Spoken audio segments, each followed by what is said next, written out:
Okay, good evening, everybody. We're going to wait for our friends, our students, our neighbors to get online.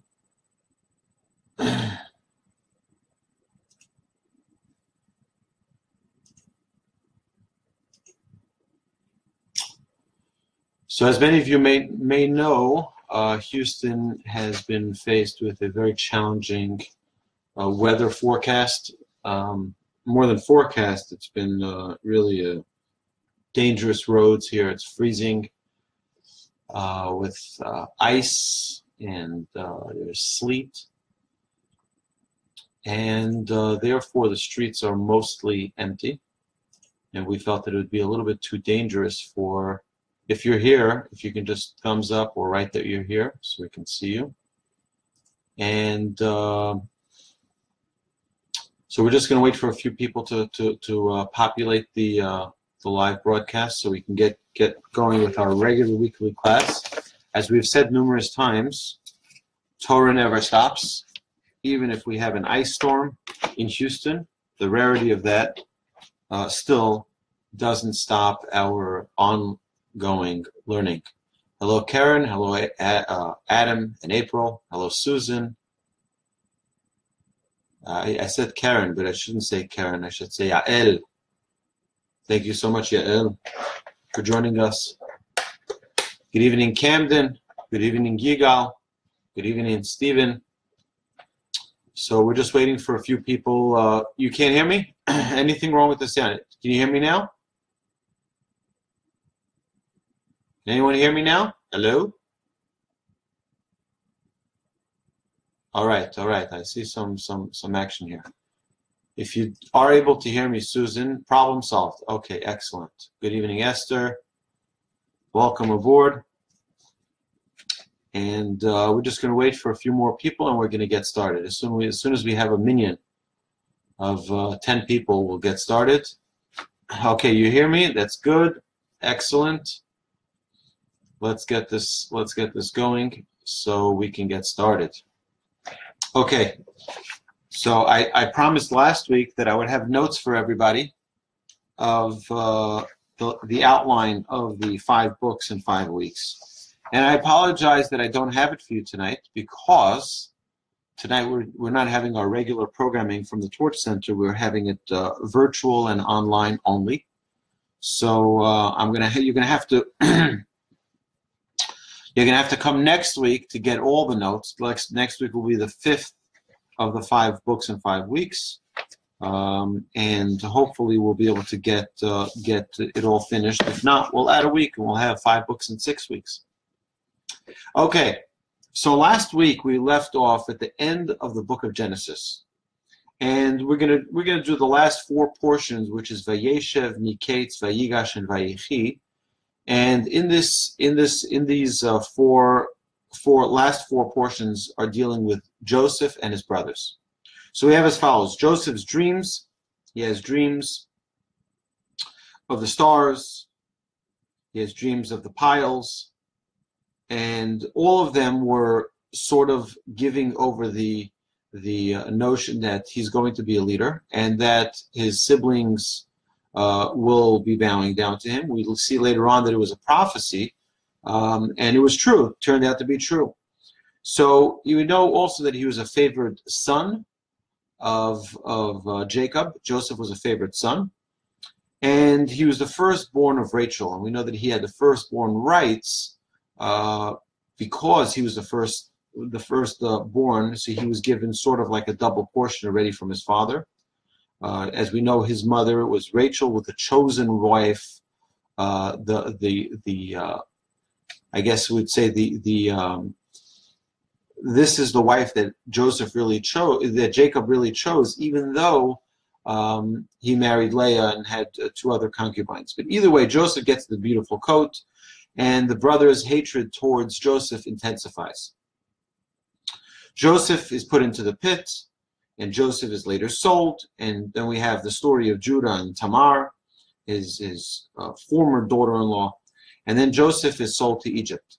Now, we discussed this in greater depth back when we spoke about this in the Breakneck Through the Bible class, But just the idea that Joseph is sent down to Egypt, we all are faced with challenges, and many times we don't understand why we have to face certain challenges.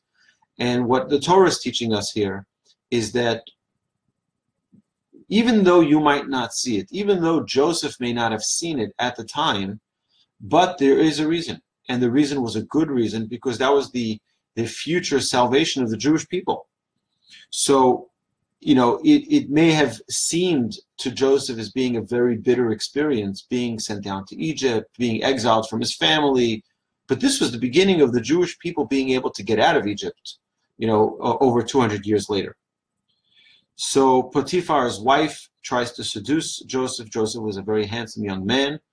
And that was also one of the critical moments in Joseph's life where he had to stay strong. We all have these opportunities, these times where it's difficult, where we have difficulties, where we have to make, and what our sages tell us is that sometimes those are your life decisions.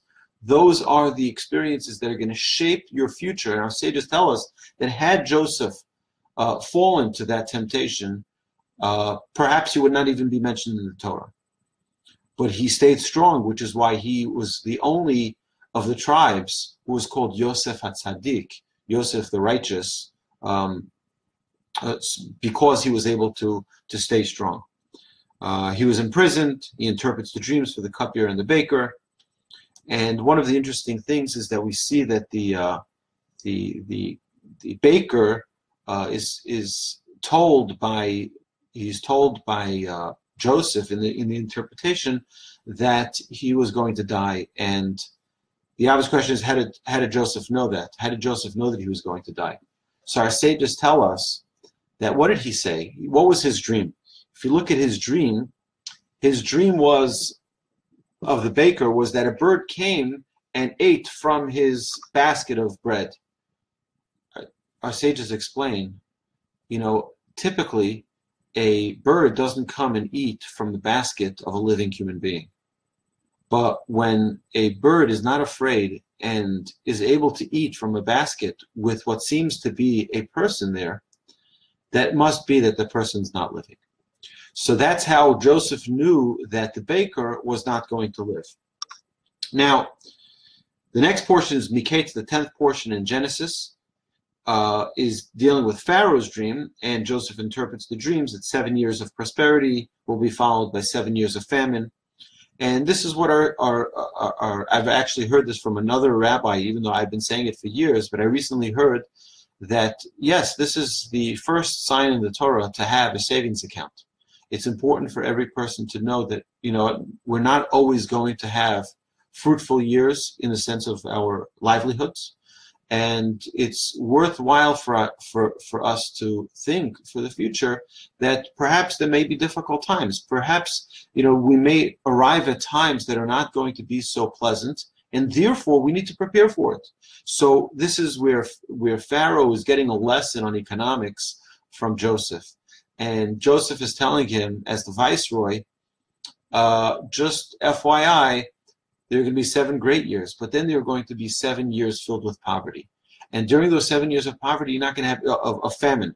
And during those 7 years of famine, you're not going to have what to feed the entire country. So let's think in advance, put away that wealth that we have so that we can provide for ourselves in the future. And that turns out to be the savior of Egypt, right? Because during those 7 years of famine, Joseph became the leader at the time. There was only one seat above him, and that was the seat of Pharaoh. So he was taken out of prison.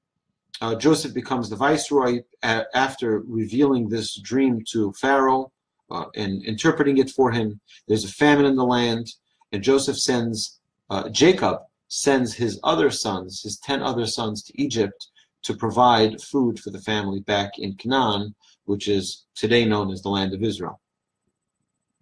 So the brothers bow to Joseph, which, as we said in the beginning of tonight's class, was a prophecy. So the brothers bow to Joseph, and Joseph gives them a very difficult time, and they return home to pick up their brother Benjamin, and Joseph interrogates them. It turns out that Joseph didn't even know that he had a younger brother, but he was in his interrogation found out that they had a younger brother, and what he wanted to see, our sages tell us, he wanted to see if it's possible that his brothers did repent, because they treated him poorly, and they wanted to know maybe all the children of Rachel that there were to be, it turns out there were only two, Joseph and Benjamin, but maybe they wouldn't treat Benjamin nicely, just like they didn't treat him nicely. And when they saw that they were so committed and they were ready to go all the way back to pick up Benjamin and then to protect Benjamin, as we'll see in the next portion, how Judah steps up to the plate and is ready to battle almost with Joseph. So he saw, wow, they are really serious about protecting their brother. They really did repent appropriately, and therefore we'll see that he reveals himself immediately after that. So in the 11th portion in Genesis, we see that Joseph reveals his identity to his brothers. Pharaoh joins the welcome. Joseph sends gifts to his father, and then Jacob, his father, journeys down to Egypt. A total of 70 descendants go down with Jacob. So there's a total of 70 descendants. Jacob meets Joseph. And just to talk for a second about this meeting between Joseph and Jacob. So it says, our sages tell us that Joseph, when he met his father didn't just run over to him and give him a hug and a kiss. Oh, my son, I haven't seen you in forever. His father says the Shema. His father takes that moment of such incredible love, and instead of just, hugging his son and kissing his son, he says, I need to recognize that this is a tremendous gift from the Almighty.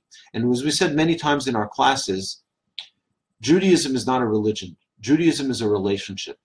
And even in such incredible moments, we have to remember our relationship with God. Things that may seem to us as a terrible thing, that now Jacob has to go down to Egypt. Look how great it turned out for him. He gets to see his son, who for 22 years he mourned his death, even though he didn't die, but he was told the story that his son died. His son Joseph died, which he didn't.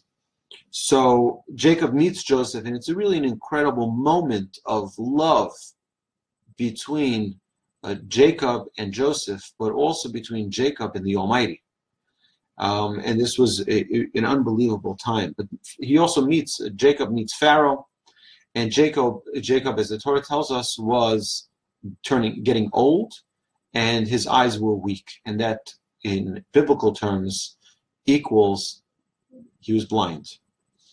Now, just an interesting thing is that between the Parsha, the 11th and the 12th portion, between Vayigash and Vayechi, there is no separation in the Torah. And the Torah goes straight. It just continues. Usually you have a separation of about, I don't remember the exact number of letters between each portion. But here there's no space of letters or lines between portions. It just keeps on going. And our sages tell us, and that is because when Moses was writing the Torah, so Pharaoh was dictating the Torah to Moses, and Moses is writing and writing and writing and writing. And then, between each portion, he would take some time just to review, to internalize, to reflect. But when the Jewish people descended to Egypt, there's nothing to reflect about how they're going to ever get out. How are they going to get out of Egypt? This is going to be crazy, right? This is going to be an endless. There's nothing to think about. In such times, our sages tell us, it's only faith. In such times, we just have to put our emunah, put our trust in the Almighty, and only the Almighty has the answers. We can't always know the answers in advance. So, in such a case, Moshe says, what am I going to waste time trying to think about and reviewing and understanding? There's no time to think. It's all the hands of the Almighty how this is going to unfold. So in portion number 12 of Genesis, is Vayechi, the last portion of the book of Genesis, we have that Jacob requests for burial in the land of Israel. He makes Joseph promise to him that he will bury him in the land of Egypt. And what our sages tell us is really incredible, that later on we'll see that after Jacob dies, after Jacob passes away, Pharaoh tells Joseph, go to the land of Canaan and go bury your father just like he promised, just like you promised. And the obvious question that begs to be asked is, why does Pharaoh care about his promise? I mean, why should it interest Pharaoh whether or not Joseph keeps or does not keep the promise that he made to his father? And especially we see that Pharaoh wasn't exactly the nicest, kindest, most delicate person to care about people's private promises they make.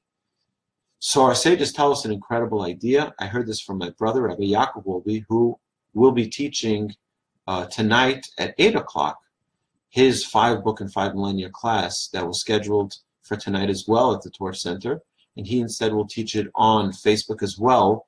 On his page, I will have it shared here shortly. Or if someone has that link from the email, you can please share it here so other people can click on it. At 8 o'clock, you will go live from his location. So my brother shared with me this idea that, you know, to be a king of Egypt, to be a pharaoh, you needed to speak all 70 languages. But Pharaoh didn't speak all 70 languages. And the only person who knew that he was missing one language, the holy language of the Jewish people, Lashon HaKodesh, was Joseph. Joseph knew that Pharaoh didn't speak that language. And he made a promise to Pharaoh that he would not tell anyone that Pharaoh was really illegitimate in the sense of being qualified to be king of Egypt. So Pharaoh thought to himself correctly, if Joseph will get to a point where he doesn't fulfill his promises, who knows? Maybe my promise he won't either keep. Meaning, when we have something that's important to us and we suddenly break it, you know, it's like a diet. You think of a diet. So you're taking a diet, you're on a diet, and then you break a little bit of the diet. So then sometimes it's very easy for you to continue breaking it. You say, you know what? It's not a big deal. It's not the end of the world. It's just 1, 2, 3. Before you know it, it's all over. Pharaoh was afraid that if Joseph is going to get into the habit of breaking promises, then who knows where it's going to end up? He's going to end up revealing my promise as well. So therefore, Pharaoh was very adamant about Joseph not breaking that promise and fulfilling that promise by going to the land of Israel, or land of Canaan, and burying his father. Now, we see over here that Jacob gives blessings, and Jacob gives blessings to his children and to his 2 grandchildren, Ephraim and Manasseh. And he also says that B'chol Yivarach Yisrael, that through you, your descendants will bless their children. And that is that when we say a blessing to our children, to our sons particularly, we say, Yisimcha Elokim ke'Ephraim v'Manasseh. May God make you like, or bless you like, Ephraim and Manasseh. So there are many, many questions as to why specifically Ephraim and Manasseh would be chosen. And we've discussed this in the past. And that is because Ephraim and Manasseh were the only one of the tribes, or the children of the tribes, who didn't grow up in a house of Jewish living. I mean, they grew up in the king's palace, right? They grew up in Joseph's home. And they did not exactly have a synagogue in Egypt where they lived. They didn't have a learning center. They certainly did not have a torch center there. And, you know, where were they going to learn? Where were they going to grow? But still, they became great people. They became great scholars. They became great people in their relationship with the Almighty. And our sages tell us that for this reason, they were chosen specifically because the Jewish people at some point will be all over the world. Jews are in all over Russia, and Jews are in Australia, and all over Asia and Europe and Africa and America, the North America, South America. Jews are all over the world. Wherever you are, we should have our blessing like Ephraim and Manasseh. They were also away from the Jewish habitat. They were also away from a Jewish community, and yet they succeeded. Now, for girls, people make the blessing when they bless their daughters. They should be like Sarah, Rebecca, Rachel, and Leah. And some also add, like myself, we add because the Torah tells us to bless our children by Ephraim and Manasseh, so we bless by Ephraim and Manasseh, and Sarah, Rebecca, Rachel, and Leah. Okay, but that blessing is alive and kicking today in every Jewish household. Friday night, there is a custom to bless our children prior to Kiddush. Friday night, it's a very special custom, and if you want the text, you can find it anywhere online for the blessing for the children. Then Jacob dies and is mourned by all of Egypt because he was recognized to be a great person. It's very interesting that spirituality is tangible is able to be identified by even people who are not so spiritual. Even a lowly Egypt was able to recognize in the greatness of Jacob.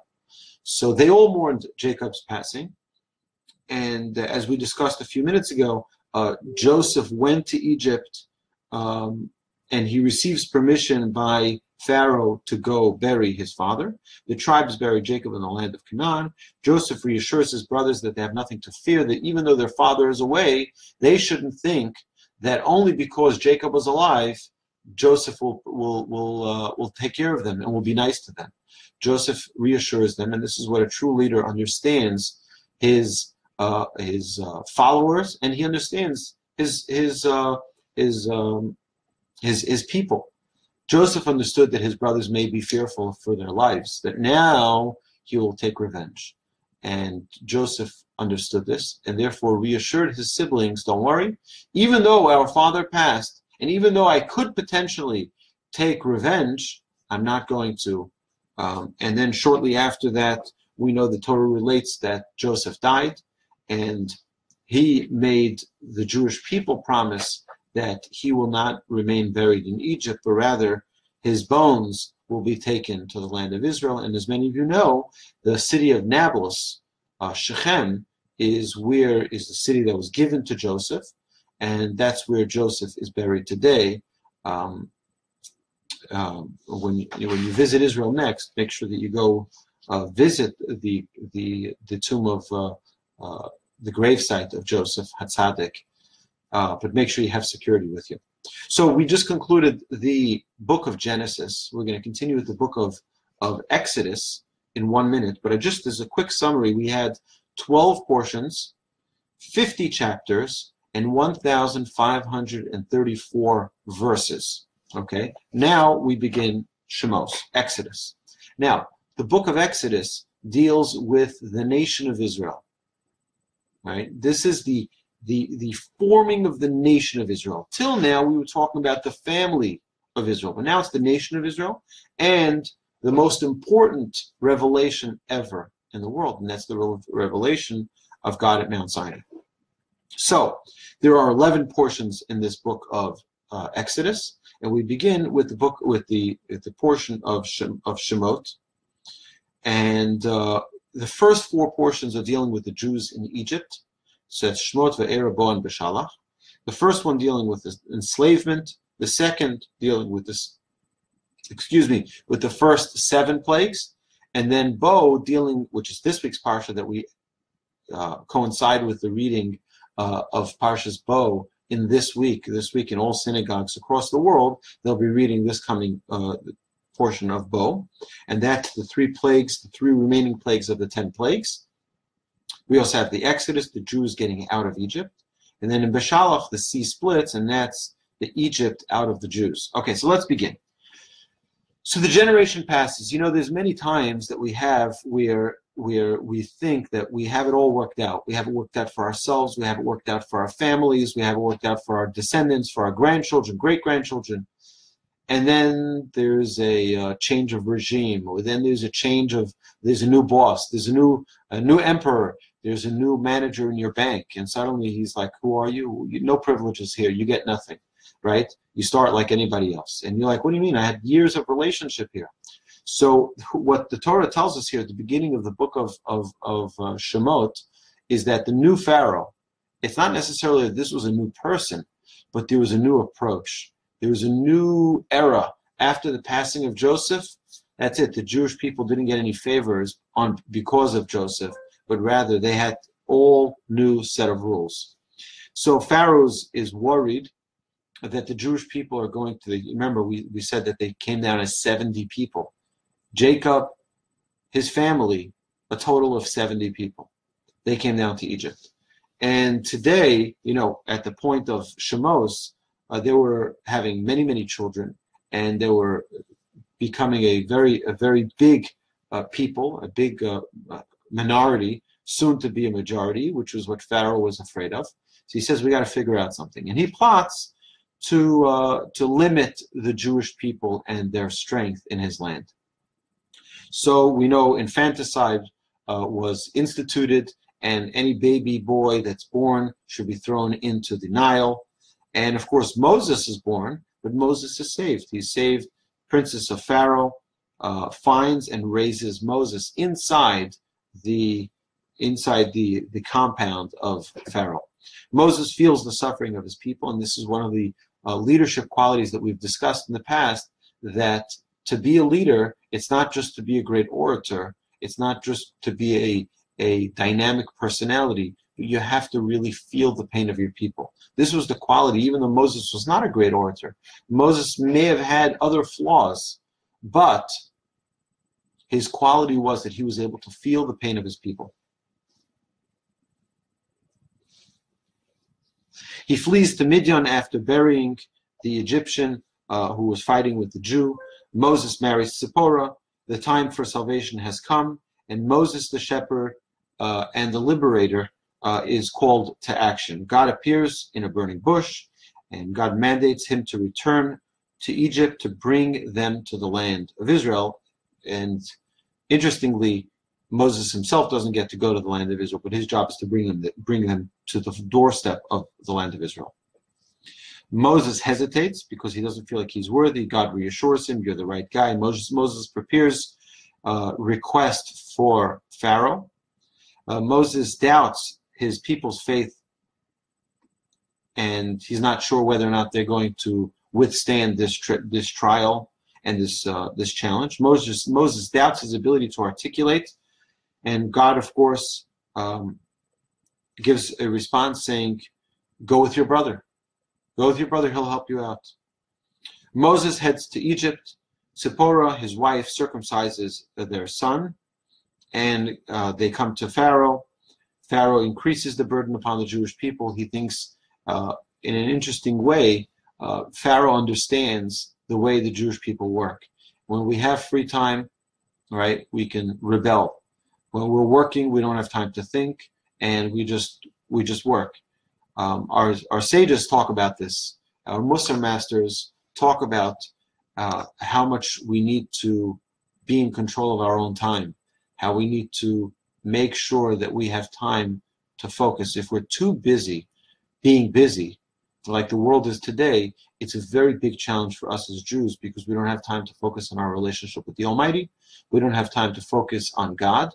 We don't have time to focus on our relationship with God, which is essentially what we said earlier is the religion of the Jewish people, right? We're not a religion, we're a relationship.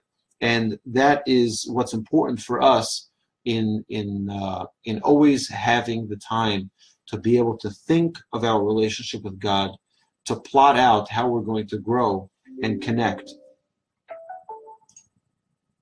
So,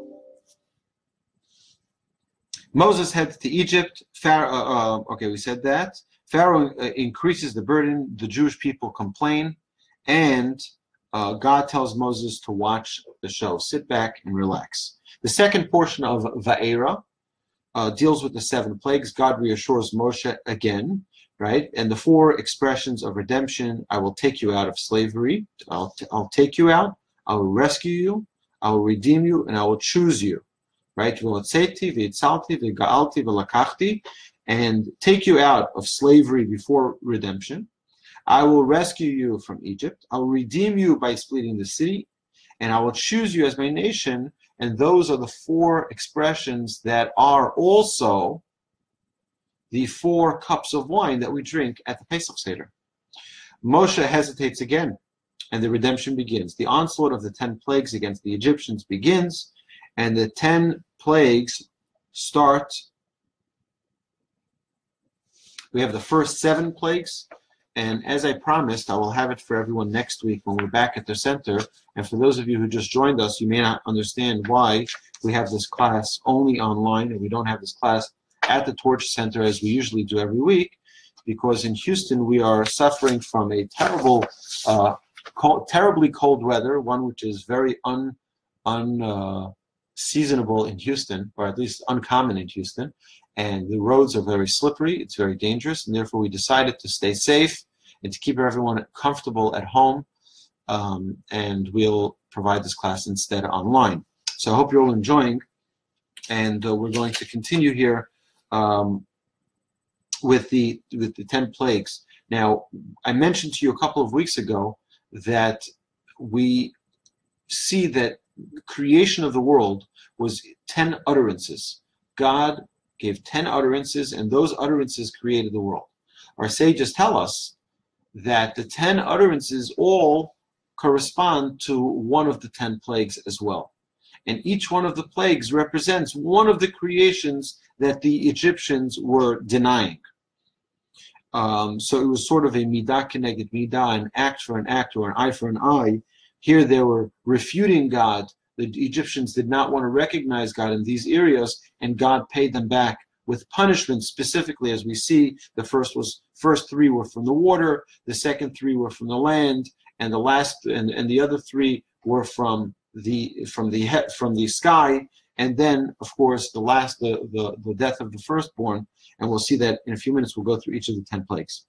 So the first set of 3 demonstrate God's the existence of Hashem. That is the blood, the frogs, and the lice. The second set of 3 demonstrates that God's providence extends over everything: the wild beasts, the plague of the wild beasts, the epidemic of the animals, right, all died. And then we have the boils. And then the third set of 3 demonstrates that God's power is unmatched. And the first of the 3 is hail, which is in this week's parsha of Va'era. But then in Bo, which is actually this week's parsha, like what we're going to read in our synagogues this week, is Parshas Bo, which is the third portion in Exodus. So we have the final 3 plagues, and that is the locusts, the darkness, and finally the harshest plague, the death of the firstborn. Now Pharaoh was warned about each plague in advance, and Pharaoh was given the option. And the question is obviously asked. He was given an option. Do you want to let the Jewish people out? And he says, no, I don't want to. And it says, the Torah tells us that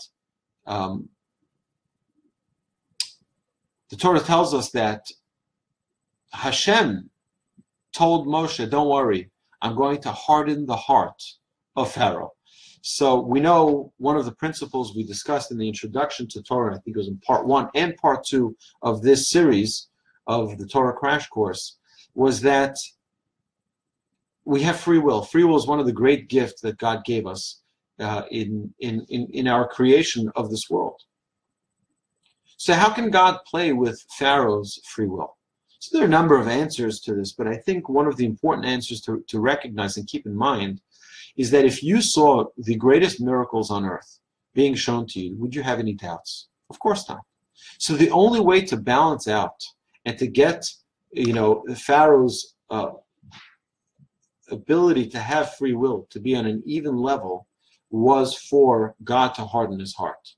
And then it would be at an even, because suddenly you have miracles that are all the way up here. So in a normal person's perspective, it would be impossible for them not to see the hand of God. So God had to harden his heart to get it to the point where he can have an equal balanced free will, equal good, equal bad, opposing each other.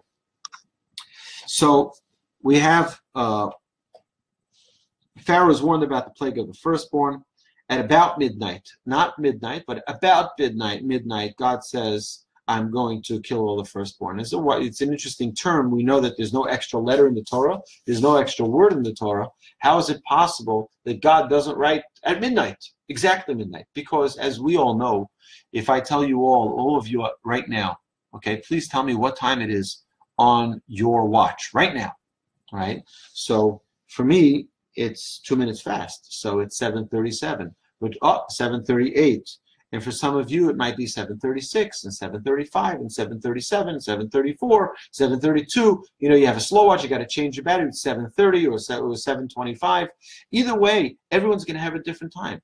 So therefore, God understood that if people will look at this as being the greatest revelation, this whole experience, what's going to happen is that every person is going to see. If God said at midnight, it's midnight, God says no.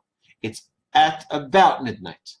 So for one person, it's exactly midnight. For the other person, it's in another 20 seconds. For another person, it'll be 3 minutes ahead, 3 minutes behind, and so on and so forth. So that's why the Torah is very careful for every word. And it says, Kachatzot halayla, at about midnight. The festival of Passover is declared, and Pharaoh surrenders.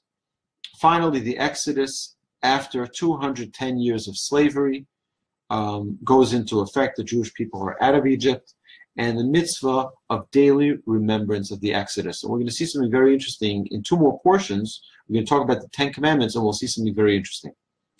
So we have many mitzvahs that are taught to us in this week's parsha, and a parsha of Bo, and that is, we have the mitzvah of tefillin, we have the mitzvah of the calendar, we have the mitzvah of counting the months. And by the way, tonight is also a tremendous evening because tonight is Rosh Chodesh. So good Chodesh to everyone, a good month to everyone. Tonight is the beginning of the month of Shvat. Tomorrow will act, not tomorrow, but Thursday. Today is Tuesday. Thursday will be the first day of the month of Shvat. So we have like this, and that is the end of the third portion of Bo in Exodus. Then we have the fourth portion, which talks about the splitting of the sea, and the Jewish people are en route to Egypt, to Eretz Yisrael, the land of the promised land of the Jewish people. Pharaoh changes his mind and says, "No, I'm going to get those Jews and I'm going to get them back."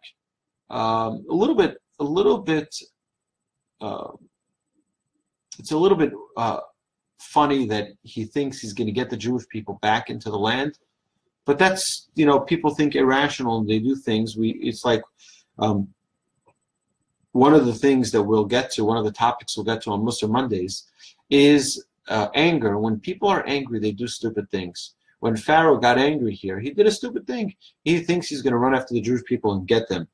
But the Jewish people panic, and God reassures them. And we know Nachshon goes in, and he gets the water, goes all the way to his nostrils, and then the sea splits. And he was rewarded for that because he showed a tremendous level of commitment and belief and trust in Hashem. Hashem said he's going to split the sea. He went in, and the sea is going to split, whether or not it makes sense or doesn't make sense. The Egyptians drown, we know. The Jews cross on dry land. It's very interesting that in the song of Az Yashir that we say in the morning in our verses of praise prior to the blessings of the Shema, every morning in our morning services, we sing the Az Yashir. And in that it says that God passed us through the sea on dry land. Why does that have to be on dry land? It could be muddy land. It could be, because, scientists have come up with many theories as to how the sea was split. And if you have a wind coming from here and a wind coming from there and together, it will make that you can split any type of water. That may be true. But you will not be able to have that the land beneath that water that is split, that will be dry. And that was a miracle that God added to the miracle of the splitting of the sea, is that it was also dry land. So, towards the end of the portion of Beshalach, we have the salvation. The Jews sing the song by the sea, the Az Yashir, and the Jews are tested with the bitter waters. They receive the manna. They have preparation for Shabbos, the first Shabbos that they're about to experience. Even though, as we learn, the Midrash tells us that they were not forced to work on Shabbos. It was one of the negotiating specialties of Moses, is that he goes over to Pharaoh and he says, "Listen, you want hard workers, right? If you're going to work them every single day, they're going to be less productive. He says it's in your best interest that you give them a day off. He's like, Pharaoh says, Moses, you're brilliant. Right? What day should I give off? He says, you know what? Maybe give the seventh day off. Every seventh day they should have a day off.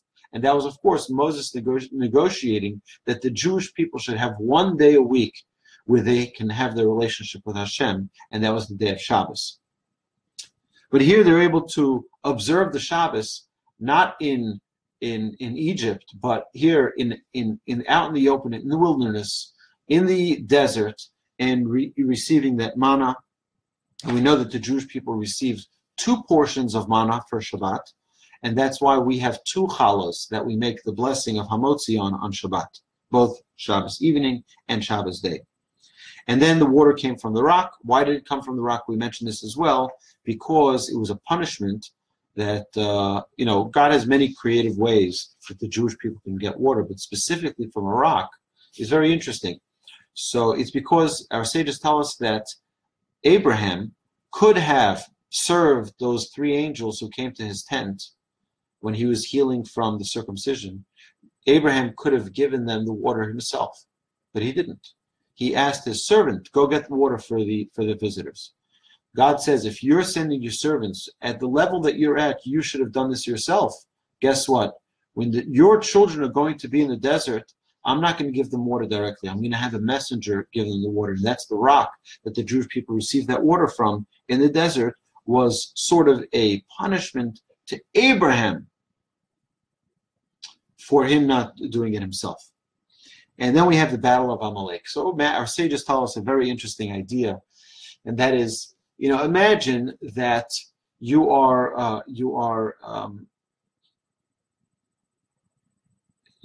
going, there's a swimming pool or a jacuzzi, and the water is 200 degrees. It's so hot, and everyone's terrified. Should I go in? Should I go? No, I can't go in. It's too hot. It's too hot.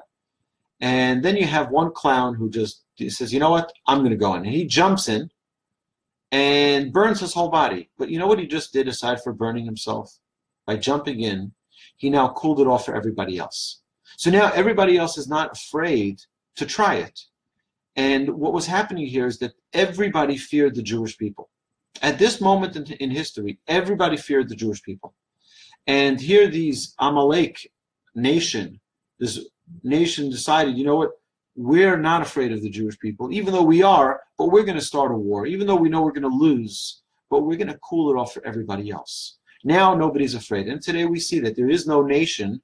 We had a declaration of Jerusalem being the capital of Israel, being recognized by the United States, and you see how many nations voted against it, right? The Jewish people are always going to be challenged by the nations of the world, and that's almost our joy, in the sense that we're held accountable. There's a responsibility that we have as being the chosen people to be an example to the nations of the world. So we take it with a tremendous burden of responsibility.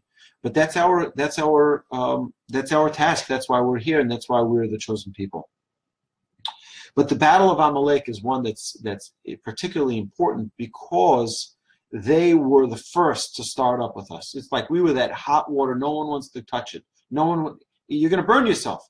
And they were beat by the Jewish people, but by miracles of the Almighty, of course. But they cooled it off. So now all the other nations weren't afraid to start up with the Jews, and we see that till today, all the nations don't fear fighting with the Jews. Portion number 5 and number 6 deal with the accepting of the Torah, and that's Parshas Yisro and Mishpatim. So the Mishnah the portion of Yisro begins with Yisro heard, and yet Jethro heard. Who was Yisro? Yisro was Moshe's father-in-law, and it says that he heard. What did he hear? So my grandfather would always say this. People were sitting over there reading their Sinai Today, and they were reading the Egypt Post, and they were reading the Saudi news, and maybe even the New York Times, maybe.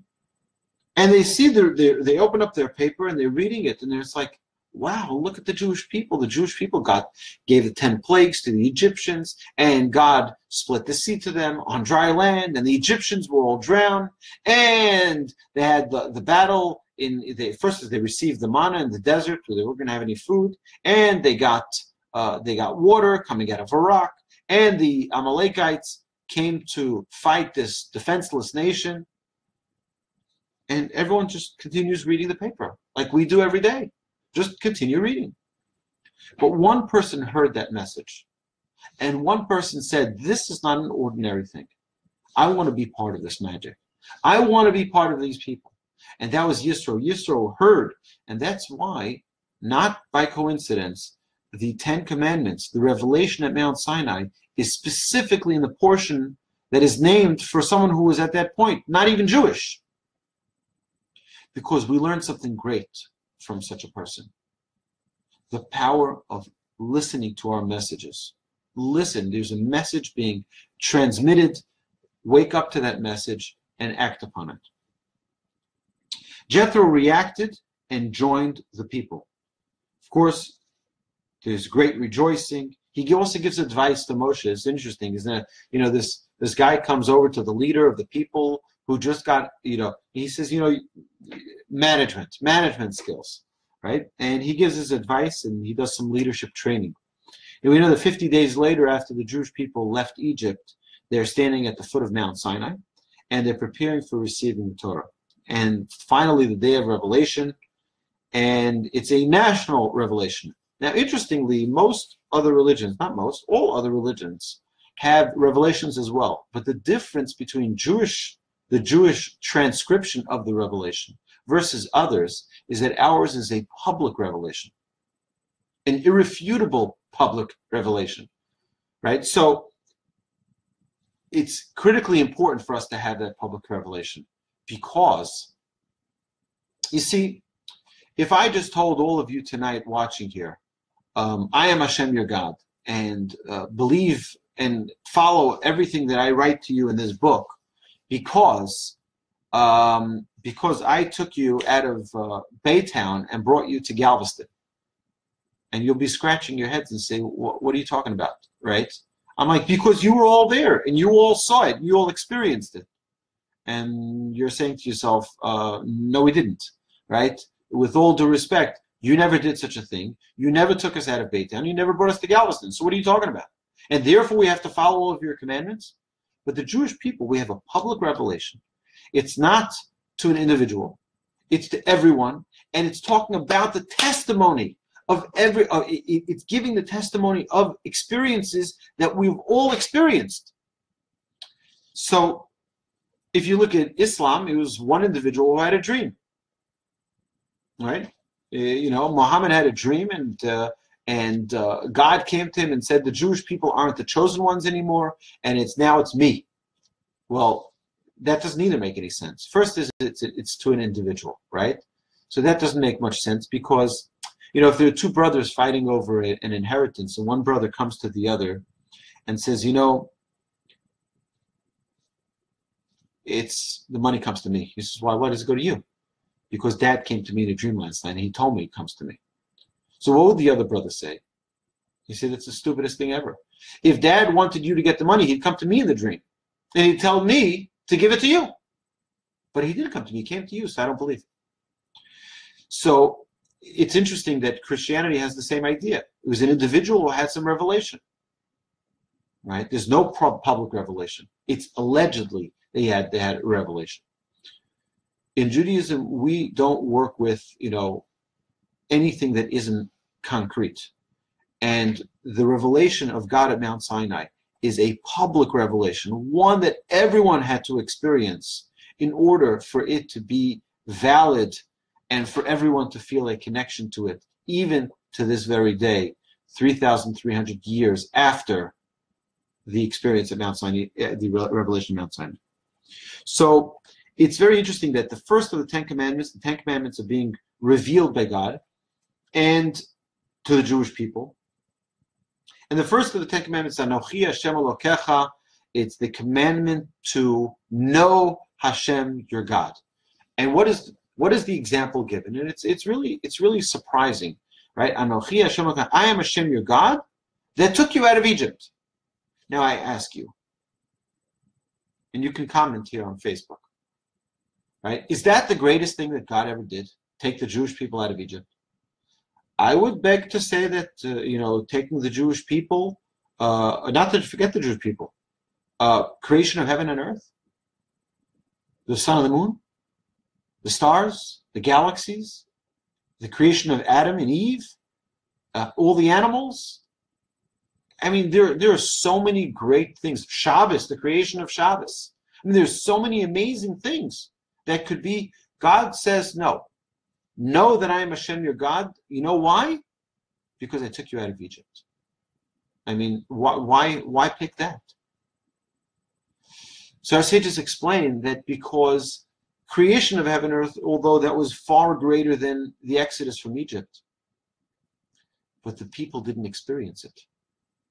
Here, the people experienced the exodus of Egypt. They saw it in their own flesh and blood. They saw it with their own eyes.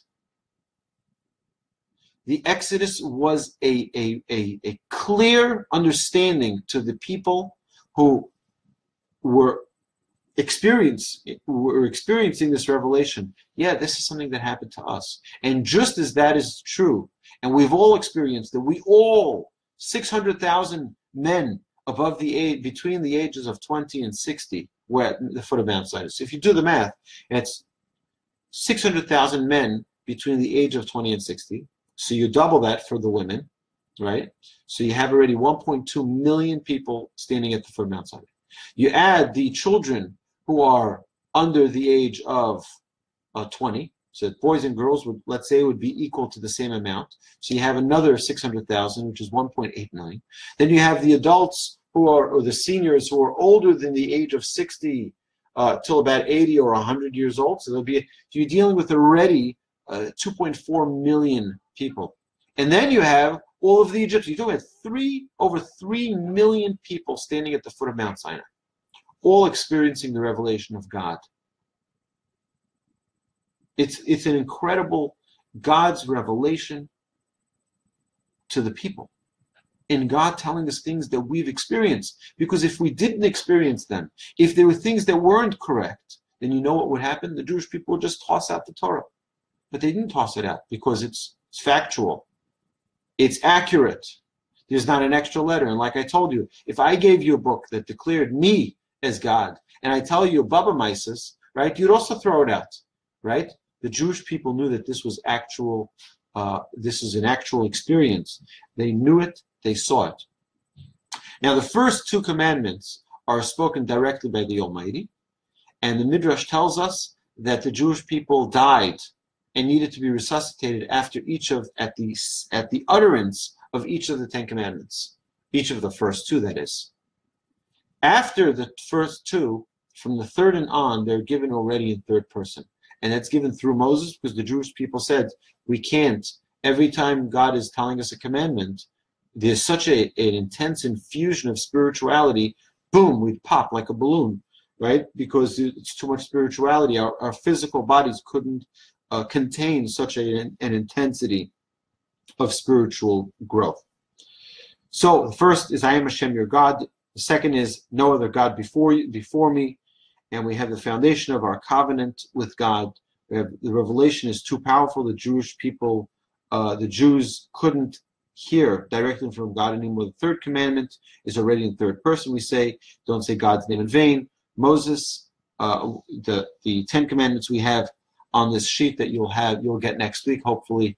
And that is, again, faith in God, idolatry is prohibited, prohibition in vain oaths, the Shabbos, honoring your father and mother, the prohibition against murder, the prohibition against adultery, prohibition against stealing, the prohibition against bearing false witness, and the prohibition against jealousy and coveting. So we're done with the portion of, no, not yet done, and Moses ascends to receive the rest of the Torah and gives over the oral explanations to everything that he learns. Now, we know, we've discussed this multiple times, that because something is written everything is written in the Torah and is written in code, so the explanation to it needs to be attached to it. Now, there are some people who don't understand this and think that the oral Torah is just a bunch of rabbis trying to make up rules. That's a very, very shallow and grave misunderstanding of the Torah and how important the oral Torah is to understanding the written Torah. But the oral Torah is part of the written Torah. Even though it was transmitted orally and later written, it is the actual Torah. We have proofs to this in the Talmud. The Talmud talks about how both Torahs were given.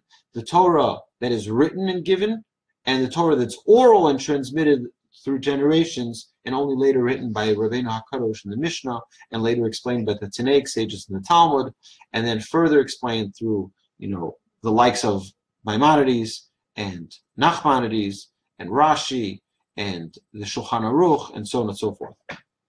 Okay, in the sixth portion of Mishpatim, we have the second part of the accepting of Torah, which is the ordinances. We're given the civil laws, the teaching of sensitivities, like we've discussed, that if you had a slave, the slave master had to, and you only had one pillow, you had to give it to your slave. You had to give it to your servant. You can't eat before feeding your animals. You had to, right? You have all of these laws that the world has incorporated in our society are all from the Torah values.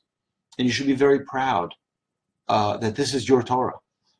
And you should therefore take the time to read it, to learn it, to know it, and hopefully to live it. So the commandment to observe the day of rest for the land, and for the week. So the land is for Shemitah, right, for the 7th year, the sabbatical year. And we also have a sabbatical of every day of the week, which is the Shabbos, which is weekly.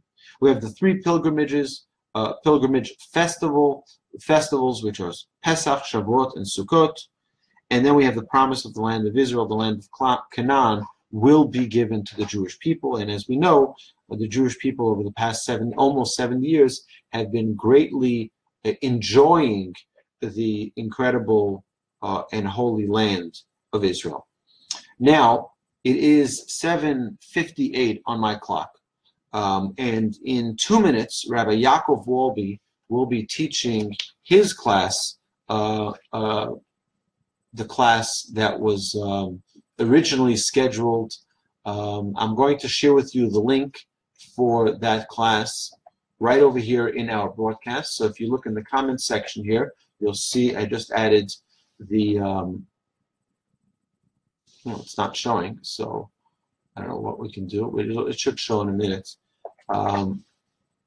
The broadcast for Rabbi Yaakov's class. I invite you all to join that class. This class is going to end right now. We're going to continue next week, again at 7 o'clock p.m. at the Torch Center on Tuesday. We're going to hopefully complete the rest of Exodus, Leviticus, Numbers, and Deuteronomy, and hopefully have all of these magnificent handouts for everyone. Thank you so much for joining us. And as you will remember, the Torah never stops. So no matter if the weather is not favorable, we still continue teaching our Torah. My brother will be beginning in 1 minute on his Facebook page. So please join him and join me in joining him. And I look forward to seeing everyone. Oh, here you go. You got the links here. You got the links here. So for whatever reason it was not showing, it is showing. So you can click on that link, join my brother's video, and have a magnificent evening, everybody. Thank you so much for joining. Don't forget to stay safe and drive carefully if you're driving, and don't do anything that I wouldn't. Have a lovely evening, everybody, and thank you for joining us.